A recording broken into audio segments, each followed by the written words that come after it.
an alpha particle of energy 5 mega electron volt is scattered through 180° by a uranium nucleus. The distance of closest approach is of the order of. So as we know, alpha particle is, let's say, 4 helium. So here this consists of 2 proton and 2 neutron, and we can say uranium nucleus means U235, let's say 92. Here we can say this consists of 92 protons, and we can say here 235 minus 92 comes as 3. Now this 12 9 becomes our, let's say 39 becomes 4, 143 neutron. So we can say charge on the alpha particle is, let's say, plus 2e corresponding to this proton, and charge corresponding to uranium nucleus is plus 92e. As we can say here that neutron is chargeless. Now it says when the alpha particle is approaching this uranium nucleus, so initially they are far apart. This is uranium nucleus and this is our alpha particle. It has initial energy of 5 mega electron volt. Let us suppose this is the initial kinetic energy. Now when this approaches, so the distance of closest approach, so when the alpha particle, let's say, comes to this position, its final kinetic energy becomes equal to 0, and initial kinetic energy was, let's say, 5 mega electron volt. We need to find this distance of closest approach. So initial potential energy, as it was at infinity, can be supposed to be 0, and final potential energy, we can say here, comes to be our kq1 q2 divided by r. So here this comes as kq1 q2 divided by the closest distance is d. Now since the electrostatic force is conservative force and the only force acting between them, hence we can conserve mechanical energy, that is initial potential plus initial kinetic equal to final potential plus final kinetic. Initial potential energy is 0. Initial kinetic energy is 5 mega electron volt. So 5 into 10 power 6 electron volt. Now here in electron volt we can say final potential energy is, let's say, this comes as, we can say this is equal to 184 k into e square divided by d, and final kinetic energy at the distance of closest approach becomes 0. So now we can say here this e and 1e cancels, so this comes in SI unit. So we can say here 5 into 10 power 6 becomes equal to 184 into value of k, Coulomb's constant is 9 into 10 power 9, 1e value is 1.6 into 10 power minus 19 divided by d. Here d is the distance of closest approach, so d comes to be 530 into 10 power, we can say, minus 16 meter.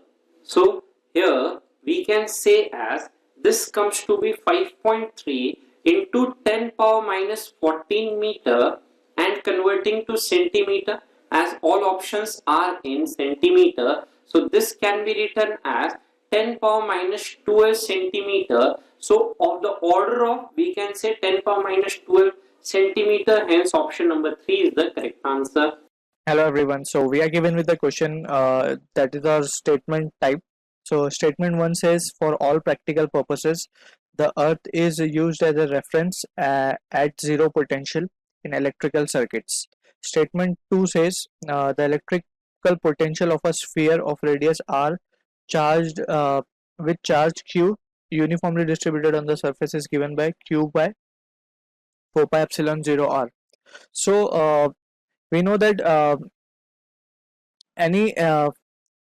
any device, let's say in case of a capacitor, we have studied in the theory part, if we earth the plate of a capacitor, so we take the potential of this plate to be as 0, because we consider earth as a reference point where we take potential to be as 0.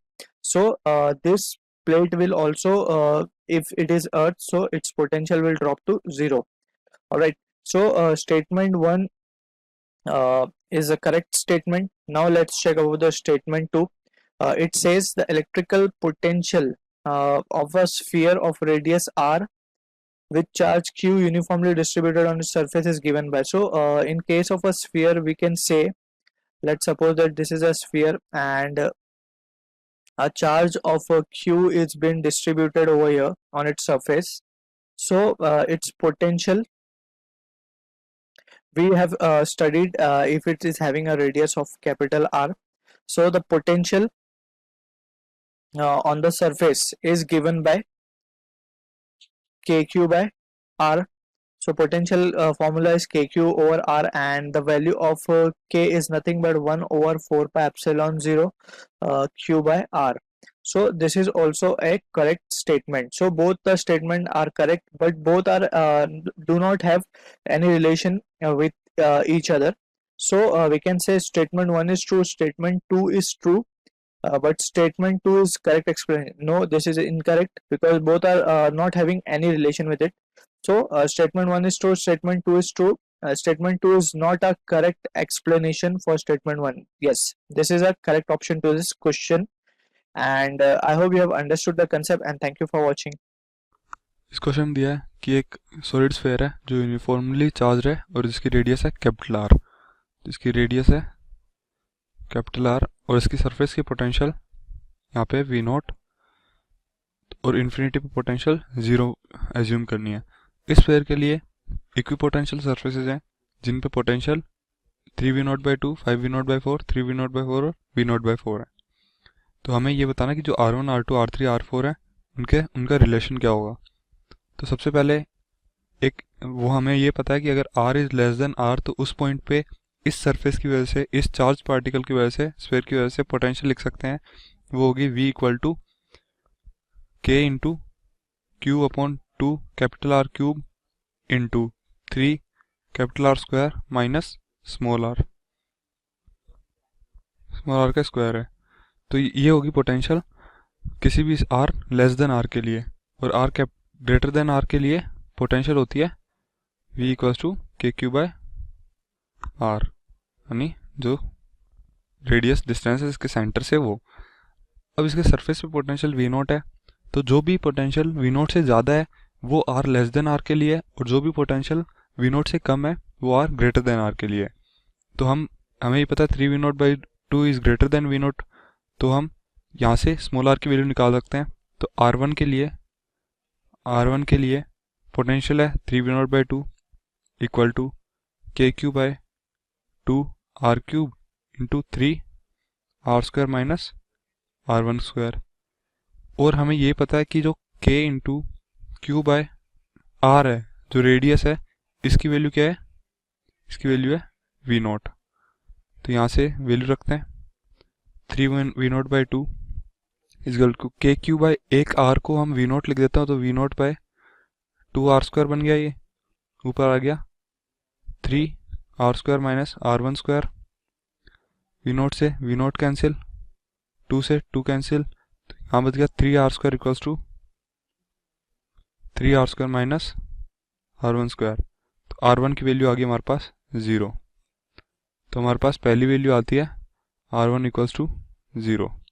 R2 के लिए, R2 भी हमें पता है कि जो R2 के ऊपर पोटेंशियल है वो 5v0/4 है, ये भी V0 से बड़ी है, तो इसके लिए भी R लेस देन R वाला फॉर्मूला लगेगा। तो यहाँ से पोटेंशियल R2 की वैल्यू निकालते हैं। R2 के लिए पोटेंशियल क्या है? 5v0/4 is equal to KQ/2 capital R³ into 3 R² minus R2²। ये होगा फॉर्मूला। KQ/1 R को फिर V0 लिख देते हैं, तो 5v0/4 is equal to V0/2 R² into 3 R² minus R2²। 2 से 4 कैंसिल, यहाँ 2 बचता है, V0 से V0 कैंसिल, तो यहाँ आता है हमारे पास 5/2 R² is equal to 3 R² minus R2²। तो इसको सोल्व करते हैं, तो R2 की वैल्यू आती है हमारे पास कैपिटल R/√2। तो हमारे पास R2 की वैल्यू भी आ गई अब R3 के लिए सोल्व करते हैं। R3 के लिए हमें पता है पोटेंशियल जो है वो 3v0/4 है, यानी v0 से कम है, यानी R is greater than R। तो R3 के लिए पोटेंशियल है v0/3v0/4 is equal to KQ small r। इसको कैपिटल R से ऊपर नीचे मल्टीप्लाई किया, और जो KQ/R है इसको v0 रख देते हैं। तो 3v0/4 is equal to v0 into R upon small r। v0 से v0 कैंसिल, तो जो R3 की वैल्यू आती है वो आती है R3 equals to 4/3 times R। तो हमारे पास यहाँ से R3 की वैल्यू आ गई।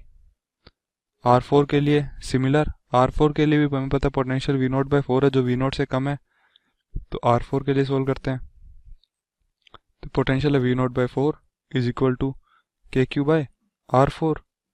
कैपिटल R से ऊपर नीचे मल्टीप्लाई किया और KQ/R को वापस v0 रख दिया। तो इसको सोल्व करने से R4 की वैल्यू आती है हमारे पास 4 टाइम्स R। तो हमारे पास R1, R2, R3, R4 तीनों की वैल्यू आ गई। वैल्यू क्या आई, यहाँ पे एक बार वैल्यू लिख देते हैं सारी। लेट्स से R1 की वैल्यू हमारे पास आई है 0, R2 की वैल्यू हमारे पास आई है R/√2, R3 की वैल्यू हमारे पास आई है 4/3R, और R4 की वैल्यू हमारे पास आई है 4R। इसके बाद हमें ये देखना है कि इनमें से कौन सा रिलेशन सही है। पहले क्वेश्चन में दिया है कि R1 की वैल्यू 0 है और R2 बड़ा है R4 माइनस R3 से। R1 की वैल्यू 0 है, ये चीज़ तो सही है। R4 माइनस R3 की वैल्यू क्या है, R4 माइनस R3 है 4 माइनस 4/3R। 4 माइनस 4/3R की वैल्यू क्या होगी, 8R/3। 8R/3 R/√2 से बड़ा है, ये गलत है, यानी कि ऑप्शन ए गलत है। ऑप्शन बी R1 0 नहीं है, ये यहीं पे गलत हो गया कि R1 की वैल्यू 0 आ रही है। ऑप्शन सी है कि R1 की वैल्यू 0 है और R2 छोटा है R4 माइनस R3 से, तो ऑप्शन सी सही है। और ऑप्शन डी है 2R2 छोटा है R4 से। 2R2 क्या होगा, 2R2 होगा 2 इंटू R/√2, यानी √2 टाइम्स R। और ये इसने बोला कि ये √2 टाइम्स R छोटा है 4R से, तो ये ऑप्शन भी सही है। तो हमारा आंसर है सी और डी।